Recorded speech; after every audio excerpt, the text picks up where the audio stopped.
Qatar is facing a full-scale diplomatic battle with Arab neighbors, but thousands of Filipinos are still bent on working there. The latest advisory from the Philippine Overseas Labor Office appeals to the government to lift the temporary ban on Filipino workers bound for Qatar.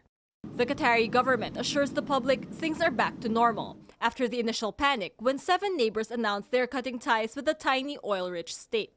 It says the country has enough food and prices are stable. There's no need to stock up on basic goods.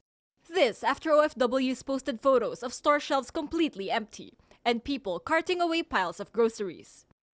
Air travel continues even though neighboring countries have closed off their airspace to Qatar. Air traffic watcher flight radar shows Qatar flights having to take a detour and flying over Iran because of the airspace ban. Sabi niya, I assure Your Excellency that your countrymen will be safe here. Some 240,000 Filipinos are working in Qatar, and there could be more, with pending contracts for Filipino medical and school staff. However, things are getting complicated for some workers.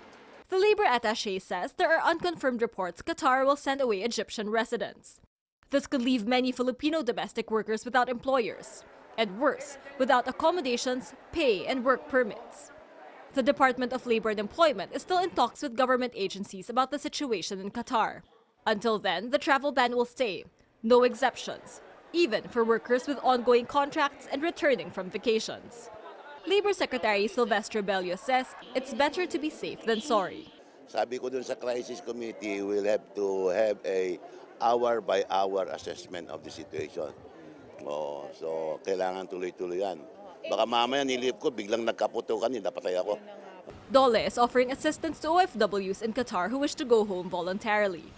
Bello says there aren't any takers yet. Claire Yao, CNN Philippines.